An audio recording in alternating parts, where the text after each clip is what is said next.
Hi hello నమస్తే welcome back Purni YouTube express.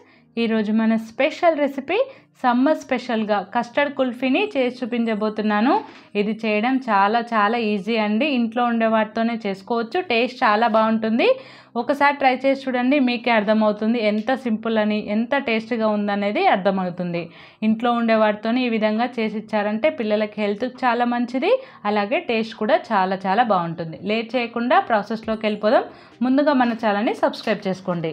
దీనికోసం stove వెలిగించుకొని ఒక కడాయి పెట్టుకోండి। ఇప్పుడు దాంట్లోకి 2 కప్పుల పాలని పోసుకోండి। స్టవ్ని హై ఫ్లేమ్లో పెట్టుకొని పాలు అనేది ఒక పొంగు వచ్చి ఈ విధంగా మరుగుతూ ఉన్నప్పుడు ఇప్పుడు ఇందులోకి 5 నుంచి 6 టీ స్పూన్ల షుగర్ని వేసుకోండి। మీకు కుల్ఫీ ఇంకొంచెం స్వీట్గా కావాలనుకుంటే మరో టీ స్పూన్ షుగర్ని వేసుకోండి। ఇప్పుడు షుగర్ని ఇందులోకి వేసుకొని ఈ విధంగా కలుపుకోండి। ఈ షుగర్ కరిగేలోపు మనం కస్టర్డ్ మిల్క్ని రెడీ చేసి పెట్టుకుందామండి। దానికోసం హాఫ్ కప్పు పాలు తీసుకొని దాంట్లోకి 2 టీ స్పూన్ల కస్టర్డ్ పౌడర్ని వేసుకోండి। ఈ కస్టర్డ్ పౌడర్ మనకి ఏ సూపర్ మార్కెట్లోనైనా దొరుకుతుందండి।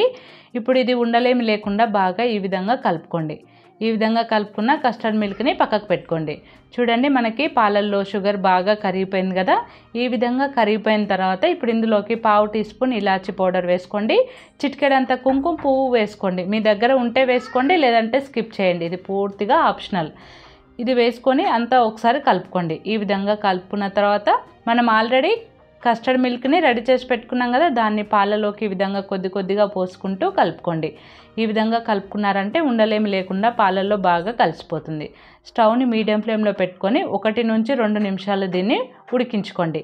మనకి 2 నిమిషాలలో పాలు కొంచెం చిక్కబడితే సరిపోతుందండి। చూడండి, పాలు అనేది కొద్దిగా చిక్కబడ్డాయి కదా, ఈ విధంగా అయిపోతే సరిపోతుంది। ఈ చిక్కదనం వచ్చిన తర్వాత స్టవ్ ఆఫ్ చేసుకోండి।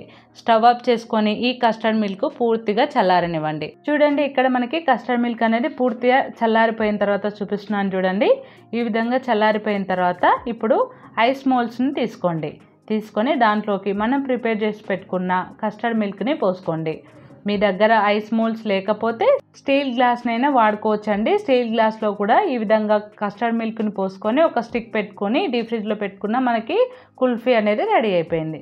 ఈ విధంగా ఐస్ మోల్డ్స్లోకి కస్టర్డ్ మిల్క్ పోసుకొని ఈ విధంగా స్టిక్స్ పెట్టుకొని ఈ ఐస్ మోల్డ్స్ని ఇప్పుడు డీప్ ఫ్రిడ్జ్లో పెట్టుకోండి। డీప్ ఫ్రిడ్జ్లో వీటిని 6 నుంచి 8 గంటల పాటు ఉంచుకోండి। మనకి 8 గంటలలో మంచిగా కుల్ఫీ రెడీ అయిపోయింది। ఇక నేను 8 గంటల తర్వాత తీస్తున్నాను చూడండి। ఈ విధంగా తీసుకొని దీన్ని నార్మల్ వాటర్లో ఒక 5 నిమిషాల పాటు ఉంచుకోండి। ఇలా నార్మల్ వాటర్లో 5 నిమిషాలు ఉంచడం వల్ల మనకి ఐస్ క్రీమ్ అనేది ఈజీగా ఉడొచ్చేస్తుందండి। చూడండి, 5 నిమిషాల తర్వాత తీసి పక్కకు పెట్టుకోండి। చూడండి, ఇప్పుడు నేను తీసి చూపించినాను చూడండి, మన కుల్ఫీ అనేది ఎంత పర్ఫెక్ట్గా రెడీ అయిపోయిందో। చాలా సింపుల్ అండి ఇది చేసుకోవడం। ఇంట్లో ఉండే వాటితో ఎవరైనా ఈజీగా చేసుకోవచ్చు, పిల్లలు కూడా చేసుకోవచ్చు, అంత సింపుల్ ప్రాసెస్ ఇది। టేస్ట్ కూడా చాలా బాగుంటుంది। ఒకసారి తప్పకుండా ఈ సమ్మర్లో ట్రై చేసి చూడండి, మీకు డెఫినెట్గా నచ్చుతుంది। మరి ఈ వీడియో మీకు నచ్చిందా? నచ్చితే లైక్ చేసి షేర్ చేసి మరిన్ని మోర్ ఇంట్రెస్టింగ్ వీడియోస్ కోసం మన ఛానల్ని సబ్స్క్రైబ్ చేసుకోవడం మర్చిపోకండి। Thanks for watching, bye bye.